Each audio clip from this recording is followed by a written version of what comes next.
Millions will be spent helping Brett Kavanaugh win confirmation. Voters won't know who paid for them. President Donald Trump's nomination of Judge Brett Kavanaugh to fill a Supreme Court vacancy has set up a multi-million-dollar television advertising war, but viewers and voters are unlikely to know who paid for most of the ads before a potential Senate vote on Kavanaugh's confirmation, and might never know. Two groups expected to spend the most on the fight are the Judicial Crisis Network, which is linked to the Federalist Society, a group for conservative lawyers, and Demand Justice, a new liberal group led by a former spokesman for President Barack Obama's Justice Department. Neither plans on disclosing its donors before a vote on Kavanaugh's nomination. The opacity comes as public polling indicates voters are worried about the role money plays in politics and would prefer a nominee who wants to limit political spending. And it shows how big donors have their hands in almost every major political fight, from elections to policy battles to judicial confirmations. A spokesperson for Demand Justice didn't respond to a request for comment. A spokesman for Judicial Crisis Network said, "We respect the privacy rights of our supporters just as our counterparts on the left respect the privacy rights of their supporters." Judicial Crisis Network is running ads nationally, plus in North Dakota, West Virginia, Indiana and Alabama.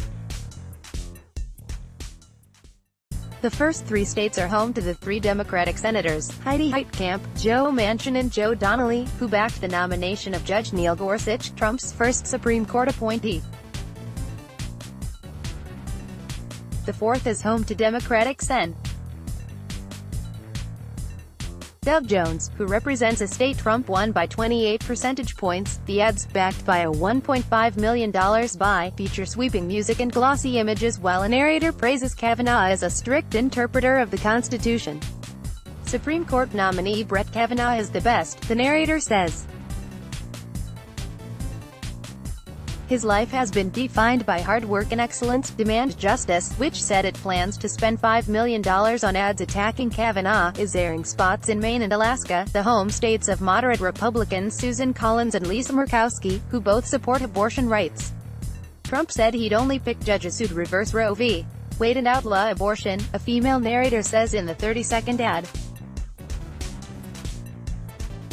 And Trump made it clear his nominee would vote to overturn the Affordable Care Act, letting insurance companies charge more or refuse coverage for people with pre-existing conditions. Two public polls show voters would prefer a judge who limit the role of money in political campaigns. A Daily Beast, Ipsos poll, conducted before Trump announced his selection of Kavanaugh, found 64% of adults wanted a nominee who would limit the amount of money corporations and unions can spend on political campaigns. And a new survey from the Democratic polling firms Global Strategy Group and GBA Strategies found just 23% of voters supported the court's ruling in the Citizens United case, which allowed corporations and unions to spend unlimited amounts supporting candidates, while 58% disagreed with the ruling. In both polls, the distaste for big money was bipartisan. Just 26% of Republicans agreed with the Citizens United ruling in the poll from GSG and GBA, and 55% disagreed, but Democratic strategists working on the court fight say it's unlikely that campaign finance and big money will be central to their strategy, while Kavanaugh's history of favoring lax campaign finance regulations could prove unpopular with a general public. It's unlikely to convince either main GOP Sen. Susan Collins or Alaska Sen. Lisa Murkowski to oppose his nomination. Demand Justice and Judicial Crisis Network aren't the only groups airing ads in the Supreme Court fight. The Koch brothers' political network plans to spend more than $1 million backing his nomination, and Planned Parenthood and NARAL Pro-Choice America are likely to spend heavily in opposition.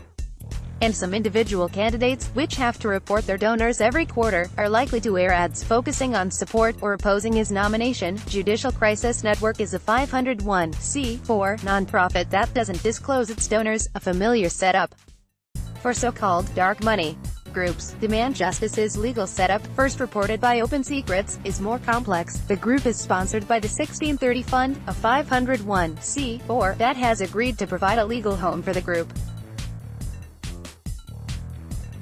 That means Demand Justice won't be required to file its own 990 tax returns with the IRS, and donors to the group will disclose giving money to the 1630 fund rather than Demand Justice. That adds an additional layer of secrecy to who is giving to the group. Download. Do you have information you want to share with HuffPost? Here's how.